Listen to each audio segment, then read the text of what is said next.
My brothers thought they'd inherit millions. Until Dad's final will named me.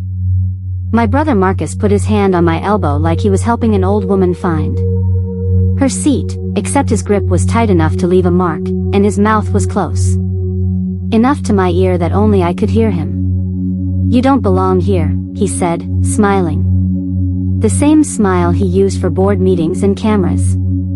Dad wouldn't want a thief at his funeral.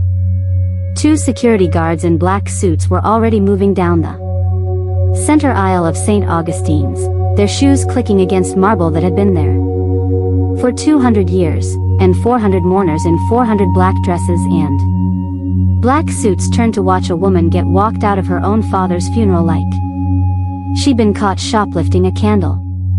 Nobody stood up. Nobody said a word. My stepmother, Diane, dabbed at dry eyes with a tissue she didn't need and watched me go with the kind of satisfaction most people reserve for finishing a good meal. And then, just as the guard's hand closed around my other arm, the massive oak doors at the back of the church opened, and 3 black SUVs pulled into the courtyard so fast that gravel sprayed against the stained glass, and every conversation in that church died at once. I want to tell you who I used to be, because the woman being dragged out of that church wasn't the same woman who walked back in 5 minutes later. 8 years ago, my name was Emily Vance, and I was my father's favorite. Richard Vance built Vance Capital Holdings out of a single strip mall in Ohio and turned it into a real estate and investment empire worth almost $2 billion. I was 28, freshly out of Georgetown with a degree in finance, working under him directly, learning the business the way he'd learned it, by staying late, asking questions nobody else asked, and never taking anything at face value. My brothers, Marcus and Grant, were older, already running divisions of the company, already comfortable in a way I never let myself be. I loved my father. I loved my brothers too.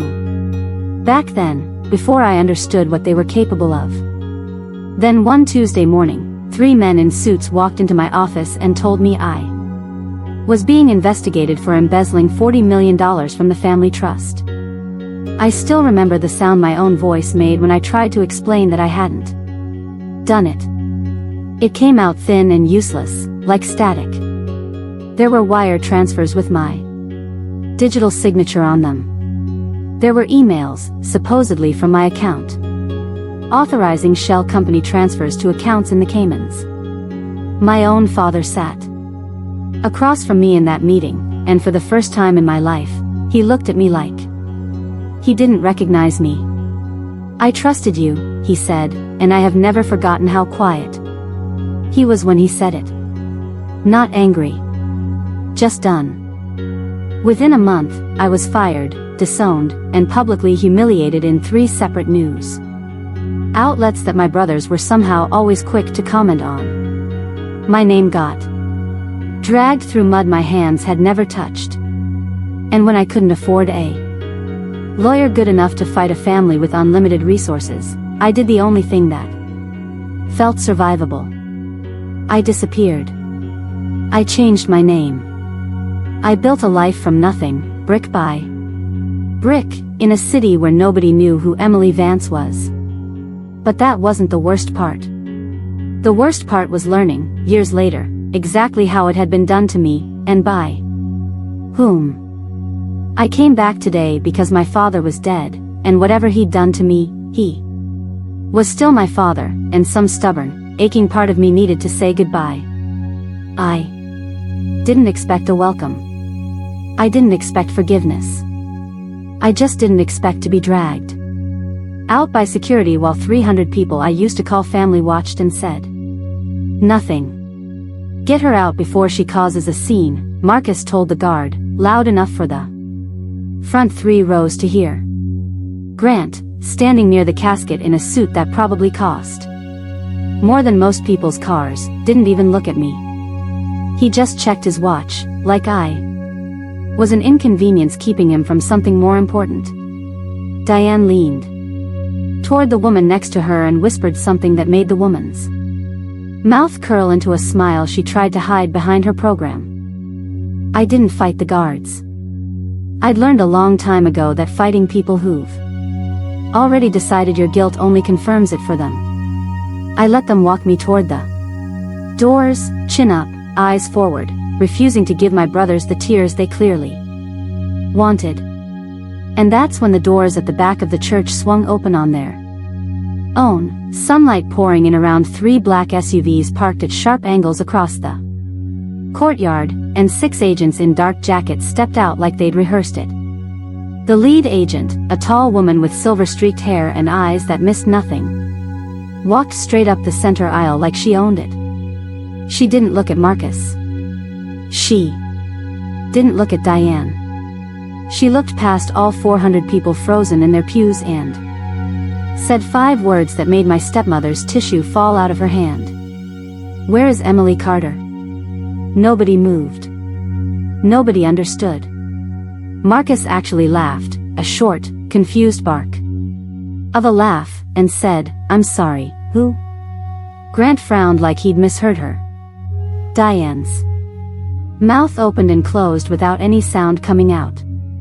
Because nobody in that church, not my brothers, not my stepmother, not the mourners who'd spent years believing I'd stolen from my own family, knew that name. They only knew Emily Vance. The disgraced daughter, the thief, the girl who ran. They had no idea I'd spent 8 years becoming someone else entirely. The guard's hand was still on my arm.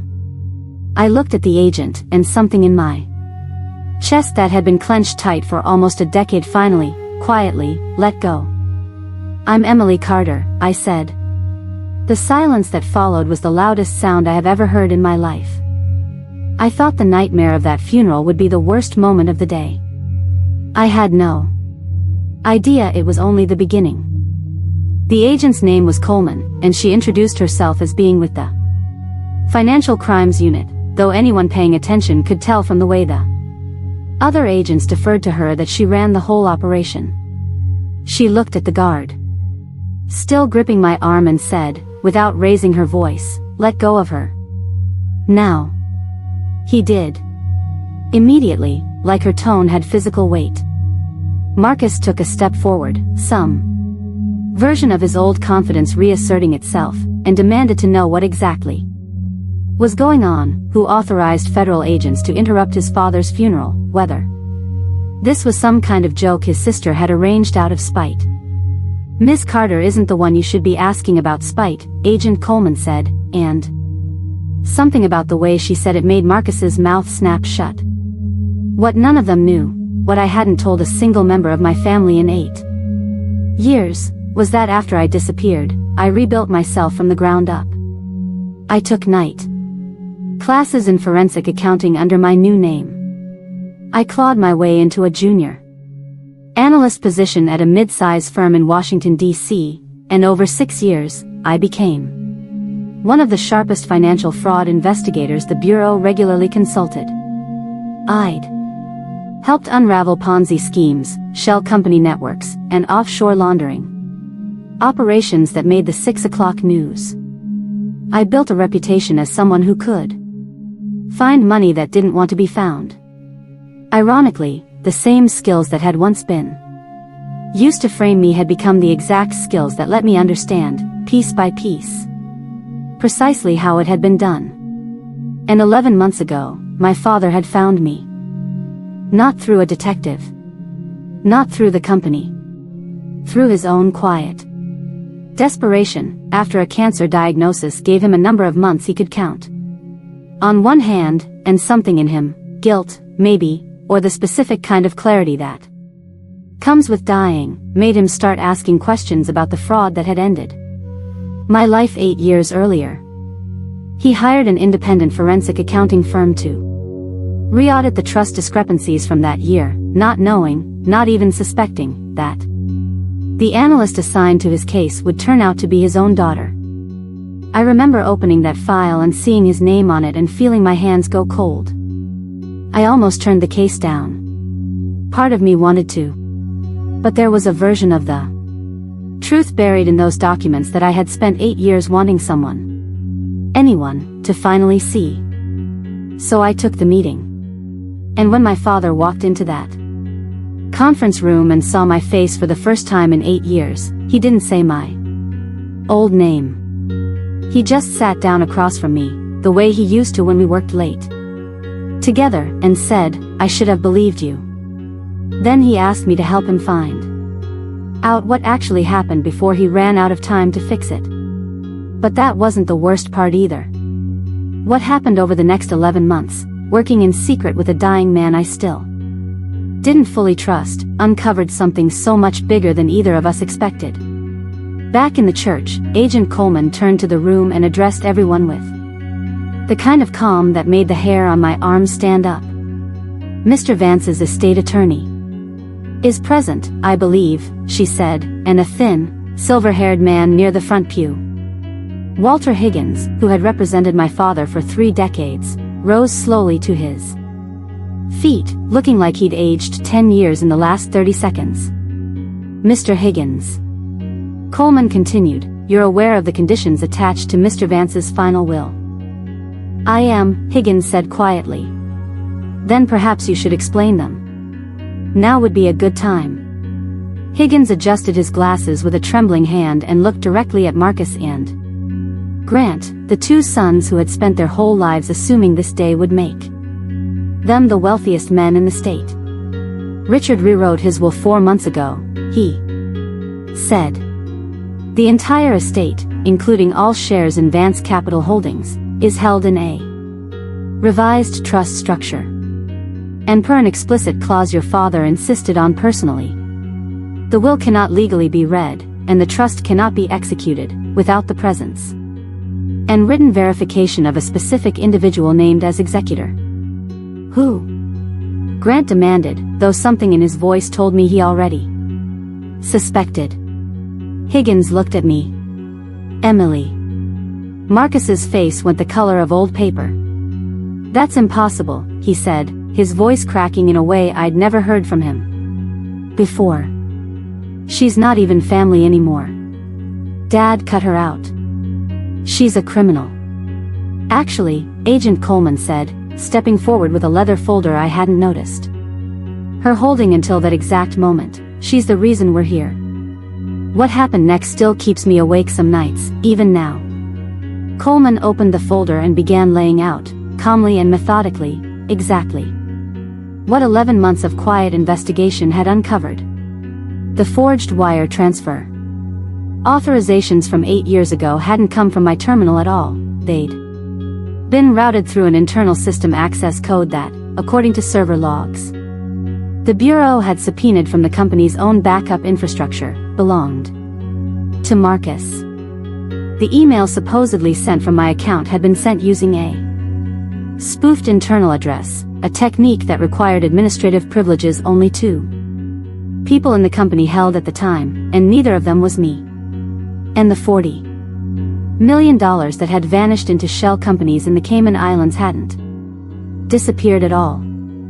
It had simply moved, slowly, patiently, over the following years, into 3 additional holding companies that traced back, through a chain of nominee directors and blind trusts, to accounts controlled jointly by Marcus and Grant. "You're lying," Grant said, but his voice had lost all its usual polish. "This is insane. Why would we frame our own sister?" "Because," I said, and it was the first time I'd spoken since giving my name, I asked too many questions.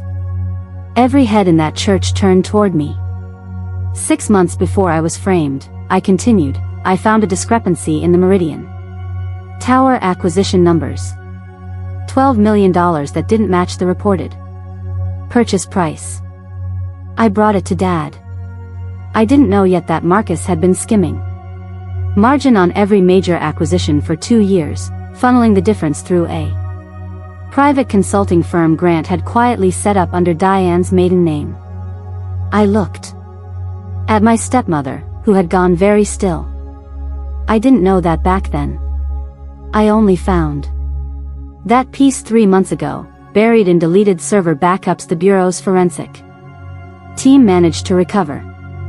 Diane's carefully composed face cracked for just a second, just long enough for me to see real fear underneath it. This is a coordinated attack, Marcus said, turning to the church full of people who'd known him his whole life, looking for someone, anyone, to back him up. Nobody moved. She's been planning this for years. She's bitter. I have a video I'd like to play, I said quietly. That was when the room actually went cold.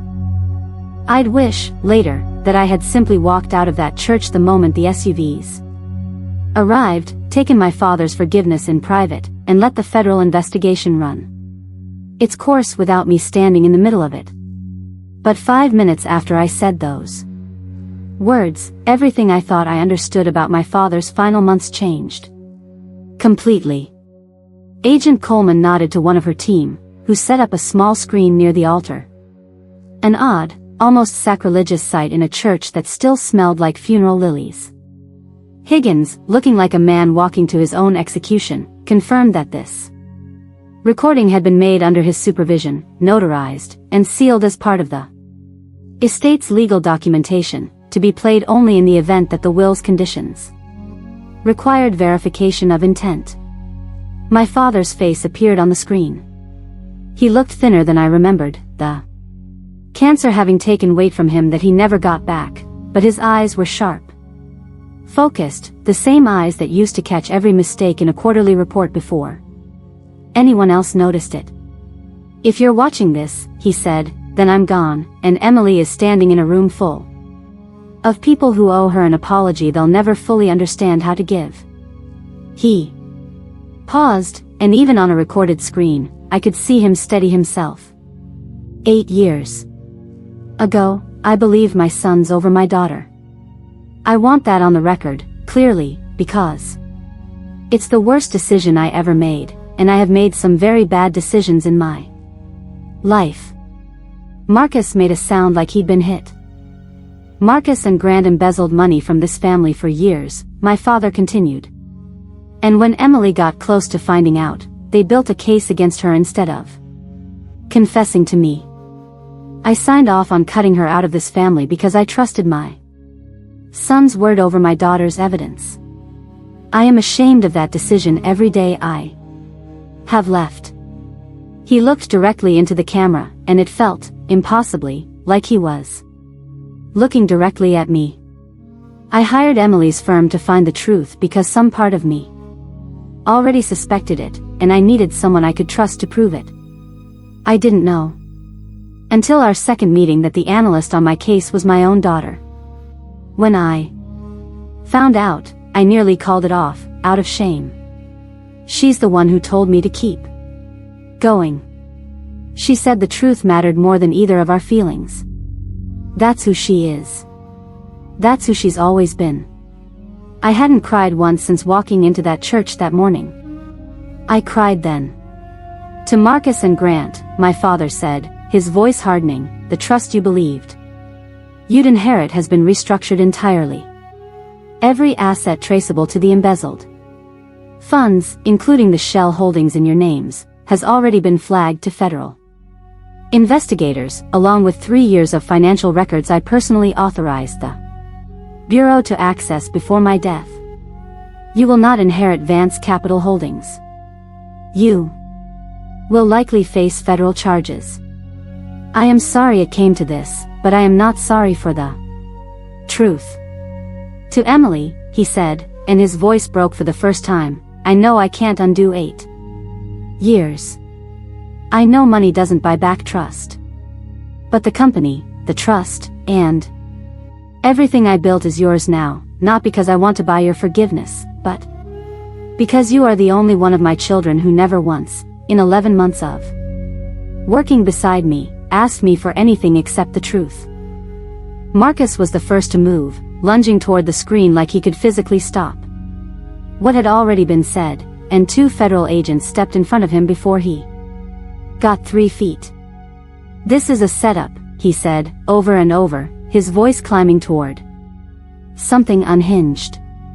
This is entrapment, this is Marcus Vance, Agent Coleman said, producing a folded document from inside her jacket. You're being detained pending formal charges related to wire fraud, securities fraud, and forgery. She turned to Grant, whose face had gone completely white. Grant Vance, the same applies to you. Diane tried to slip toward the side doors during the commotion. She didn't make it. 4 steps before another agent gently, firmly, asked her to stay exactly where she was, mentioning something about irregularities in consulting payments traced to an account under her maiden name that made her stop walking entirely. I want to tell you I felt triumphant in that moment. I didn't. I felt hollow, and tired, and strangely sad for the family we could have been if any of this had gone differently. But that wasn't even the end of it. In the weeks that followed, the case expanded faster than anyone at the Bureau initially expected. Once forensic accountants got full access to Vance Capital's financial infrastructure, they found that the embezzlement hadn't stopped after I was framed. Marcus and Grant had continued skimming funds through increasingly complex shell structures for years, eventually pulling in company executives who'd looked the other way in exchange for their own cut. 3 board members resigned. Within a week, the SEC opened a parallel investigation into securities violations tied to inflated valuations Marcus had used to secure additional investor capital. 2. Banks froze corporate accounts pending the outcome of the federal case. Vance Capital stock, once a quiet, steady performer, dropped sharply the moment the news broke, and within a month, what had been a $2 billion family empire was operating under court-appointed oversight while federal prosecutors built their case. Marcus and Grant were both released on bail, restricted from leaving the state, their passports seized, their lawyers working overtime on a defense that grew weaker with every subpoenaed document the Bureau's forensic team uncovered. Diane, facing her own set of charges tied to the consulting shell company, spent most of her time now giving statements to attorneys instead of interviews to the society pages that used to fawn over her. I didn't inherit a company. I inherited a mess, a legal battle, and a legacy I wasn't sure I wanted. Higgins, to his credit, helped me set up an independent board to run Vance Capital while the investigation played out, insisting that the company itself, separate from my brother's crimes, still employed thousands of people who deserved a chance at something honest. I agreed to stay on temporarily, not because I wanted the empire my father built, but because walking away from it entirely felt like letting his final act of honesty go to waste. People ask me sometimes if I hate my brothers. I understand why they ask. I spent 8 years building a life out of the wreckage they created, changing my name, changing my face in every way except the physical one, learning to trust exactly nobody until my father, dying and desperate for redemption, gave me a reason to try again. I could hate them. Some days, if I'm honest, some small tired part of me still does. But mostly what I feel is quiet.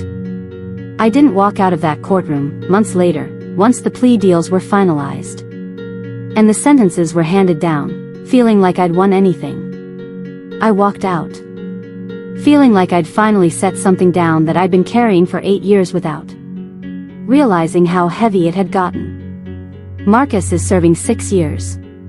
Grant took a plea deal. That got him 4, cooperating in exchange for testimony against 2 executives who'd helped hide the money. Diane avoided prison through a settlement that stripped her of nearly everything she'd married into. None of it brought back the 8 years I lost. None of it unsaid the things my father said to me the day he chose to believe his sons over his daughter. But it did something else, something I didn't expect.